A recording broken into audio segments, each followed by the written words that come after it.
Donald Trumpi seisukoht Ukraina ja Volodymyr Zelenski suhtes on kardinaalselt muutunud ning selles mängisid oma rolli Laura Lumer ja isegi USA asepresident J.D. Vance. Täna, 28. juulil, saabus Ukraina president Volodymyr Zelenski Washingtoni, kus ta kohtub Donald Trumpiga Valge Maja ovaalkabinetis. Ja seekord toimub kohtumine ilma ajakirjanduseta, suletud uste taga. Aga pärast seda peab Zelenski kõnega senaatorite ees, kes peavad lõpuks vastu võtma seaduse Venemaa vastaste sanktsioonide kohta.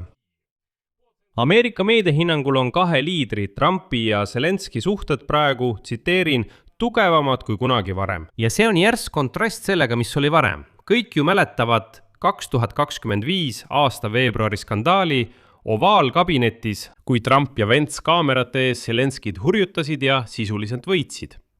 Nad saatsid ta Valgest Majast välja. Mis nende kuude jooksul muutus ja miks Trump ikkagi pöördus Ukraina poole? Vastus kummalisel kombel ei peitu ainult diplomaatias. Ma ütleksin isegi, et üldse mitte klassikalises diplomaatias, vaid MAGA, blogijate maailma, boksimatšide ja Ukraina droonide maailmas, millel on huvitav nimi Pisjun. Täna analüüsime seda põhjalikult selles saates. Mida kumbki pool ootab kahe presidendi kohtumiselt? Kuidas mõjutas Donald Trumpi seisukohta tema enda liitlaste kannapööre, alates MAGA blogijast Laura Lumerist kuni asepresidendi J.D. Vance'ini? Aga kuidas Kiiev järjekindlalt võidab Trumpi liikumise poolehoidu? Ja millega see MAGA liikumine tegelikult saab Ukrainat aidata? See on tõesti huvitav lugu, milles on palju põnevat siseinfot selle kohta, kuidas Ukraina peab üsna nutikat kampaaniat, et võita Donald Trumpi toetajate tähelepanu, keda on alati peetud odioosseteks. Minu nimi on Aleksei Petši, arutame seda teemat koos, eriti Volodymyr Zelenski visiiti Washingtoni ja tema kohtumist Trumpiga. Aga enne kui alustame, palun tellige see YouTube'i kanal. Me liigume 300 000 tellija piiri poole, seega olen tänulik iga teie tellimuse eest.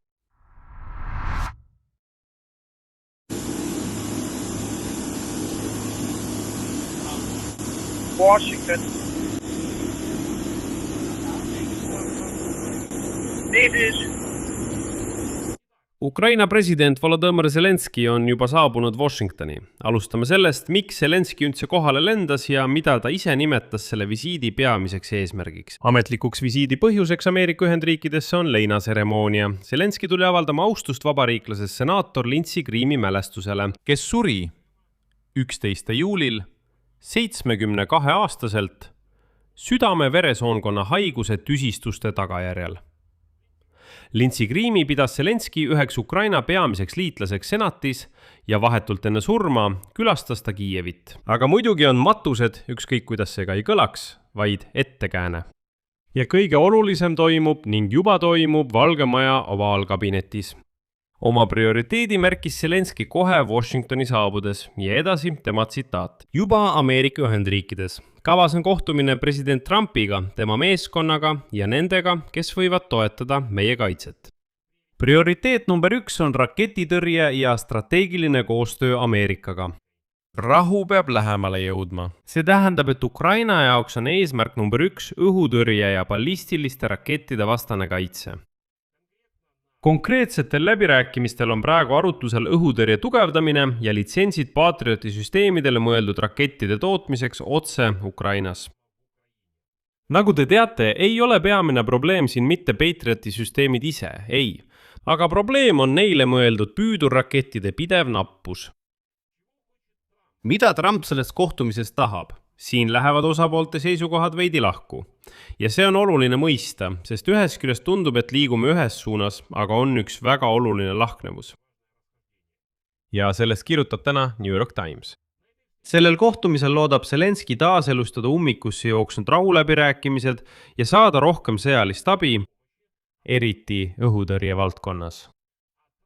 Trump omakorda kavatseb arutada sõja lõpetamist. Seejuures ükskõik milliste vahendite ja meetoditega. Ja nüüd formuleerib New York Times asja tuuma nii.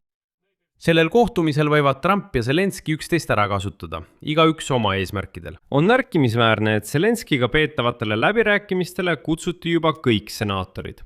Kõik. 100 USA kongressi, senati senaatorit. Ja see kõik toimub taustal, kui kongressis arutatakse sedasama Lindsey Grahami sanktsioonide eelnõu. Selle juurde tuleme veel tagasi, sest seal puhkes tõsine skandaal.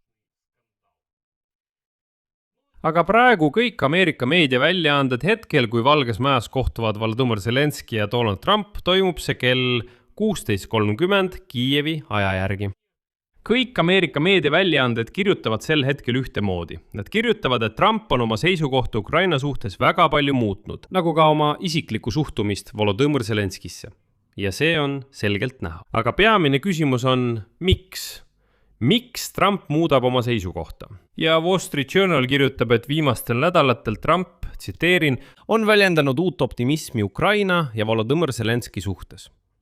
Ja sellisel pöördel on mitu põhjust. Esimene põhjus. Olukord lahinguväljal Ukrainas. Allikad väidavad, et Donald Trumpile avaldasid muljet Zelenski visadus ja see, et Ukraina jätkab löökide andmist Venemaa territooriumile. No ma ütleksin, et see kõlab muidugi diplomaatiliselt ilusalt, aga tegelikult on asi selles, et Trumpile, ja ta mainis seda juba 8. juulil, tõesti meeldivad need löögid Venemaa pihta. Ta ütleb, et jah, see on eskalatsioon, aga just eskalatsiooni kaudu tuleb rahu lähemale tuua. Ja siin töötab väga lihtne, aga trumpilik, täiesti trumpilik loogika. Edasi tuleb USA administratsiooni esindaja tsitaat. Trump armastab võitjaid ja USA presidendi arvates hakkab Zelenski üha enam just võitja moodi välja nägema. Ja see ongi Trumpi mõistmise võti. Ta austab jõudu ja edu. Kui Ukraina oli kaotamas, suhtus ta sellesse üleolevalt. Niipea kui Ukraina rünnakud Venemaa naftatöötlemistehastel, ladude ja relvatehaste vastu hakkasid Moskvat ebasoodsasse olukorda panema, Zelenski muutus Trumpi silmis palujast võitjaks. Ja kui sa oled võitja kõrval, siis võib-olla saad sa mingit kasu, sest kui sa tuled sõjast välja koos võitjaga, siis võid sa millelegi pretendeerida. See ongi puhtalt Trumpi loogika ja Trump ise kinnitab seda avalikult. Ja kommenteerides Ukraina toetuse kasvu oma toetajate seas magaliikumisest, ta nõustus ajakirjaniku väitega, et ta toetab võitu. Ja ütles, et tsitaat, peaaegu kõik, keda ma toetan, saavutavad võidu. Teine põhjus on Ukraina droonid ja neist räägime täna samuti rohkem kui korra. Wall Street Journal kirjutab, et Trump on hakanud huvi tundma Ukraina droonitööstuse vastu. Eriti pärast seda, kui ta nägi selle tõhusust sõjas Iraaniga. See tähendab, et ameeriklased vaatasid, kuidas odavad Ukraina droonid lahendavad ülesandeid, mille jaoks muidu kasutataks Patriot rakette. Ja see avaldas muljet. Eriti arvestades seda, et ülikallid Ameerika Patrioti tõrjeraketid Lähis-Idas said lihtsalt hirmutava kiirusega otsa. Selgus, et mõnekümne $1000 eest saab ukrainlastelt osta tõrjeraketi ja sama edukalt alla tulistada Iraani mürske ja droone. Kolmas põhjus, teate, see võib tunduda näljakas, aga see on päris. Ja kolmas põhjus on boks. Wall Street Journali andmete Donald Trumpi vaateid mõjutas väga tugevalt tema kohtumine Ukraina boksija Aleksandr Usykiga enne UFC võitlusõhtut Valges Majas. Ja siis ütles Aleksandr Usyk USA presidendile, et ukrainlased on võitlejad ja võitjad. Ta ütles umbes nii. Vaadake mind, ma olen ukrainlane. Sellised me olemegi, võitlejad ja võitjad. Ja et tal oleks parem hoida selliste võitlejate ja võitjate ligi. Sest ajalugu on tõestanud, et ukrainlased annavad varem või hiljem julgelt kõigile oma solvajale vastu vahtimist. Veelgi enam, Usyk rääkis Trumpile oma pereelust Vene rünnakute ajal Kiievis. Ja ta ütles, et erinevused ukrainlaste ja venelaste vahel on peas ja südames. Nagu te teate, on Usyk üsna usklik, sügavalt usklik inimene. Nad arutasid ka seda. Ja see üllatas Trumpi. Nii edastati Trumpile läbi vestluse maailmameistriga boksis Ukraina seisukoht talle arusaadavas keeles, võidukeeles, jõukeeles, keeles, ütleme nii, isegi teatava epataaži keeles. Ja hiljem ütles Trump, et ta austab Aleksandr Usykit väga. ja 4. põhjus. See on just see lugu magablogijatega, mida tuleks üldse eraldi käsitleda. Sest see näitab tervet strateegiat, Kiievi strateegiat Trumpi meeskonna võlumiseks.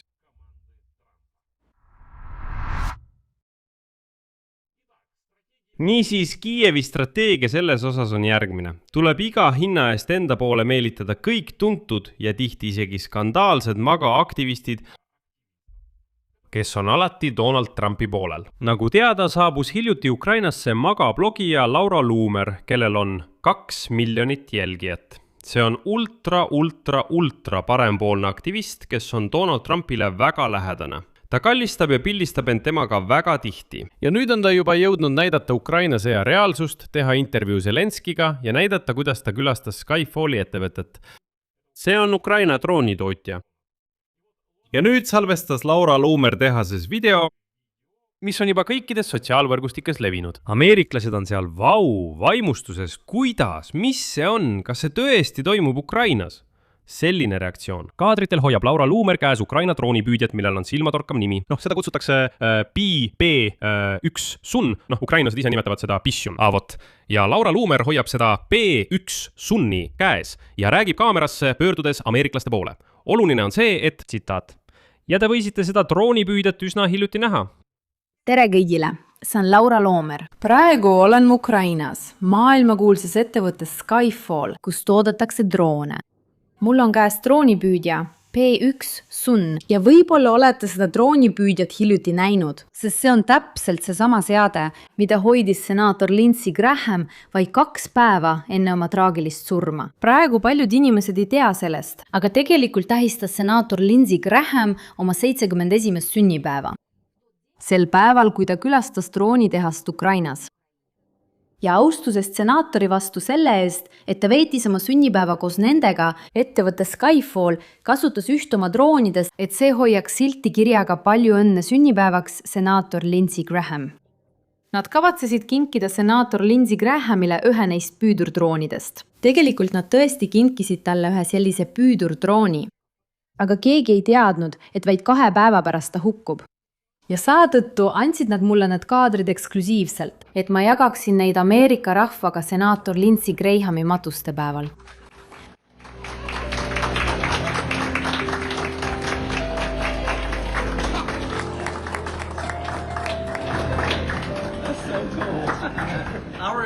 Tahtis ka, et kõik teaksid. Nad tahtsid samuti, et kõik teaksid. Nad ei saada enam seda tõrjedrooni ega ka droon ise Lindsey Grahami majja. Selle asemel, austades Lindsey pühendumust, toetust Ukraina rahvale ja vastuseisu autoritaarsusele, me saadame selle drooni rindele, et seda saaks kasutada venelaste hävitamiseks. Puhka rahus, senaator Lindsey Graham, vabaduse ja inimõiguste kaitsja kogu maailmas. Ja see on ülioluline detail, mis seob kogu selle loo tänase Zelenski visiidi Washingtoni. Oma reisi Ukrainasse pühendas Laura Loomer senaator Lindsey Grahami mälestusele. Selle sama matustele lendas täna öösel kohale Volodõmõr Zelenski. Nagu te juba aru saite, ei ole see sugugi juhus, et Laura Loomer korraldas kogu selle aktiivsuse just Kiievis. 2 päeva enne oma surma külastas Lindsey Graham samuti seda sama ettevõtet. Ja hoidis käes seda sama, nagu hiljem selgus, drooni, millega Laura Loomer pildile jäi. Loomeri sõnul plaanis ettevõtte kinkida ühe sellise drooni Lindsey Grahamile, kuid pärast tema surma, nagu blogija märkis, Grahami pühendumuse auks saadetakse droon rindele, tsitaat, venelaste hävitamiseks. Kes on Laura Loomer ja miks on tema sõnad nii tähtsad ja võivad nii palju mõju avaldada? Alles hiljuti oli ta üks peamisi hääletorusi selles Trumpi liikumise osas, mis nõudis abi andmise lõpetamist Ukrainale. Ta nimetas ukrainlasi natsideks, kritiseeris Zelenskit. 2021 aastal kirjutas ta lausa propagandistika artikleid Venemaa propagandakanalile Russia Today. Ja nüüd see naine sõidab Ukrainasse, teeb vaimustunud videoid Ukraina droonidest ja võtab intervjuu Zelenskilt Kiievi Marinski palees, pärast mida ta avalikult ütleb, tsiteerin. Venemaa on natsistlik, minu sõber. New York Times nimetab Laura Loomerit otse sõja suhtes muutunud vaadete sümboliks osa Donald Trumpi valijaskonna seas. nagu ka teised magaliikumise osalejad. Ta oli varem Ukraina vastu, aga nüüd on ta teinud 180-kraadise pöörde. Ja Trump, mis kõige olulisem, selle evolutsiooni oma magaliikumises märkas. Ta jagas oma sotsiaalvõrgustikus Laura Loomeri intervjuu katkendit Zelenskiga ja reageeris sellele positiivselt. Ja Wall Street Journali andmetel on Trump viimastel päevadel arutanud Ukrainat mitu korda just Laura Loomeriga. See tähendab, et ta helistas ja küsis, nii, mis seal siis tegelikult toimub ja mis on oluline, ta kuulab teda. Sest olgem ausad, liiguvad kuulujutud, et ta mõjutas isegi mõningaid personalivalikuid Valges Majas. Selles intervjuus Laura Loomeriga mängis Zelenski muide just Trumpi väljakule. Ta rääkis Loomerile, kuidas ta Vatikani vahendusel leppis Trumpiga ära pärast seda veebruarikuist skandaali ovaalkabinetis. Ja see juhtus, ütleb ta, kohtumisel paavst Franciscuse matustel. Ja edasi tema tsitaat. Jah, kohtumine oli lühike, aga ma olen alati öelnud, et see oli ajalooline hetk, sest 15-20 minutiga muutsime me oma suhete iseloomu. Meie ümber polnud kedagi. Olime ainult kahekesi. Aga Laura Loomer ei ole üksikjuhtum, vaid osa laiemast seisukoha muutusest, mis on jõudnud juba Ameerika Ühendriikide võimu tippu. Jutt käib asepresident J.D. Vance'ist.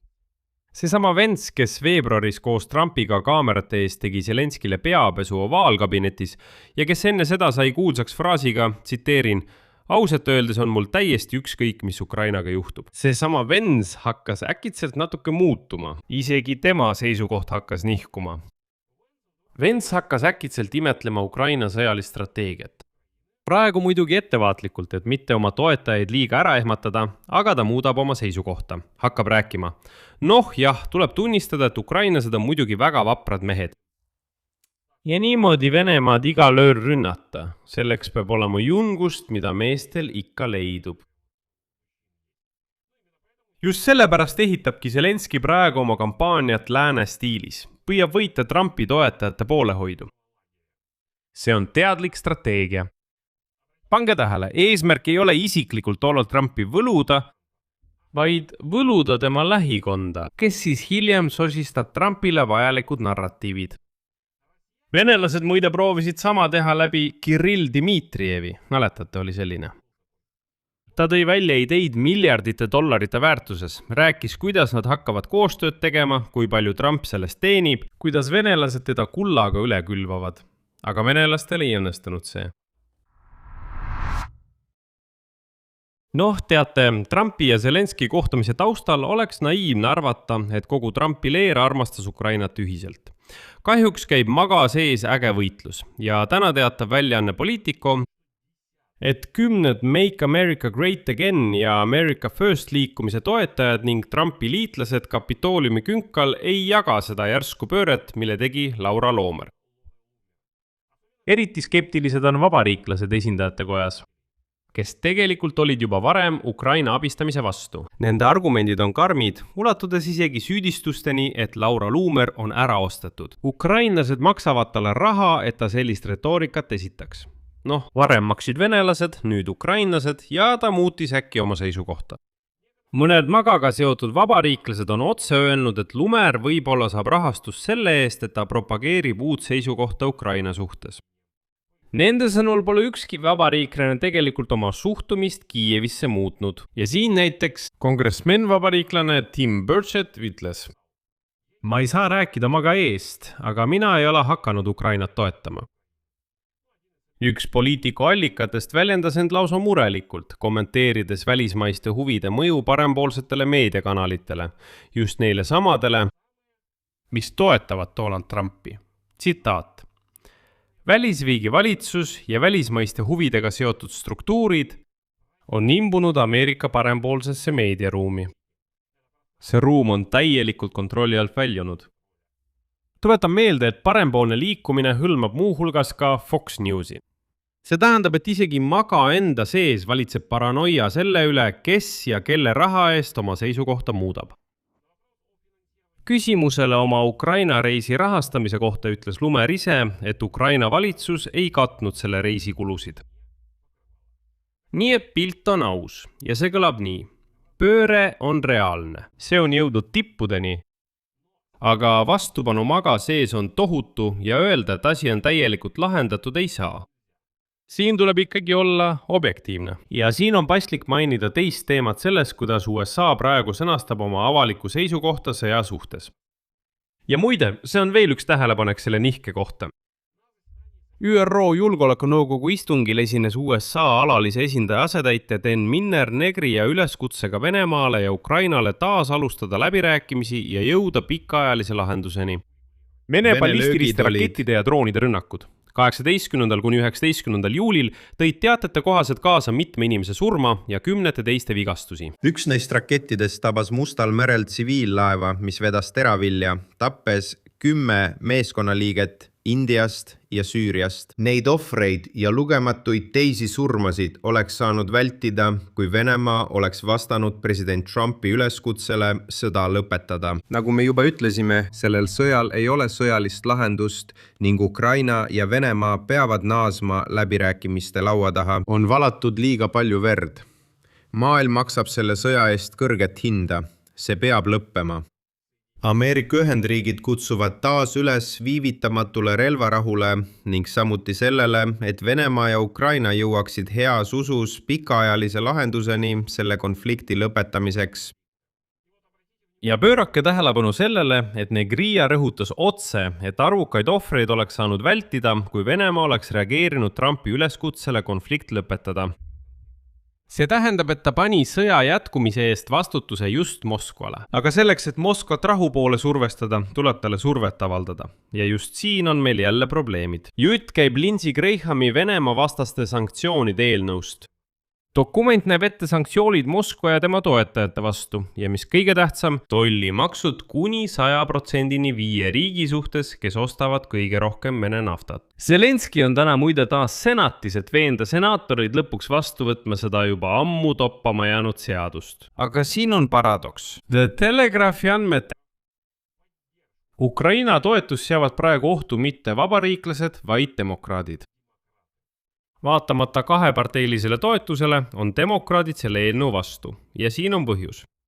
Tundus, et pärast seda, kui USA ülemkohus tühistas mõni kuu tagasi Trumpi kehtestatud kaubandustollid kogu maailma vastu, Lindsey Grahami eelnõu osutus äkitselt seaduslikuks viisiks anda USA presidendile tagasi need samad tollivolitused. Demokraadid kardavad, et Trump, saades need volitused, hakkab neid kuritarvitama, nagu ta on juba varem teinud. Vabariiklased süüdistavad vastuseks demokraate poliitilise mängu mängimises, öeldes, et nende vastasseis Trumpiga võib takistada tugevdamist. Ja siin tekibki tupikseis. Seadus, mis peaks Venemaad tabama, on takerdunud Ameerika sisetülide tõttu Trumpi tariifide volituste ümber. Ja Lindsey Grahami surm tegi kõik keerulisemaks. Sest ta oli üks paljudest, mitte vähestest häältest, kes ikkagi utsitasid Donald Trumpi karmimatele sammudele Venemaa vastu. Nüüd seda häält enam pole.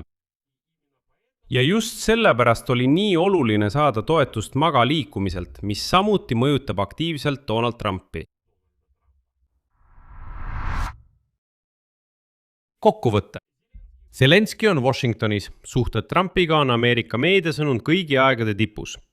Muide, Kremli pressiesindaja Dmitri Peskov kurtis täna taas, et telefonikõned Trumpi ja Putini vahel pole siiani isegi kavandatud. Kuigi USA president lubas selle kõne juba 3 nädalat tagasi. Trump pöördus Ukraina poole mitmel põhjusel korraga.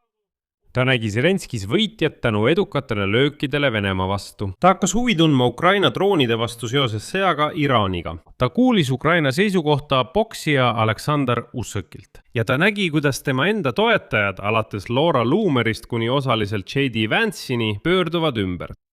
Kuidas MAGA liikumine saab tegelikult Ukrainat aidata, kui meil õnnestub tõesti, võib-olla mitte kõiki, aga vähemalt osa neist enda poolele meelitada? Vastus on otsekohene. Häältega kongressis. Just nimelt MAGA liikumise vabariiklaste skeptikud on aastaid blokeerinud abi Ukrainale ja sanktsioone Venemaa vastu. Kui vähemalt osa neist muudab meelt vastavalt meeleoludele, nagu see juba juhtus Laura Loomeriga, siis Ukrainal tekib võimalus läbi suruda ka Lindsey Grahami sanktsiooniseadus ja patriotide tootmislitsentsid ning sõjalise abi jätkamine. Seetõttu töötab Kiiev nii metoodiliselt selle auditooriumiga.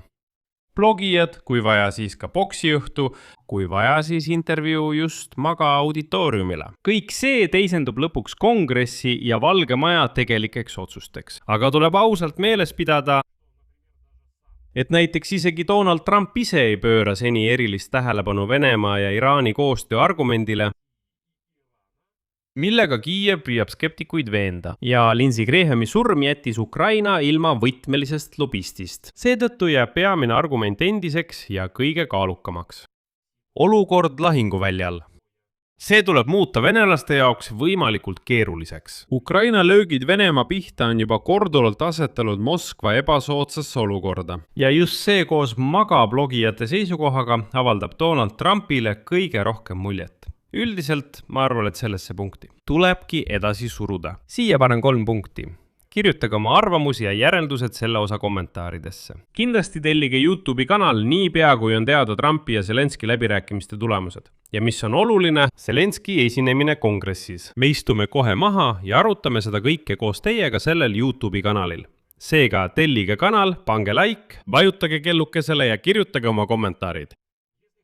Kui soovite toetada sõltumatu YouTube'i kanali tööd, saate seda teha tehes annetuse selle video kirjelduses olevate linkide ja rekvisiitide kaudu. Olen teie toetuse eest tänulik. Sellega on kõik. Hoolitsege enda eest. Kõigile head aega!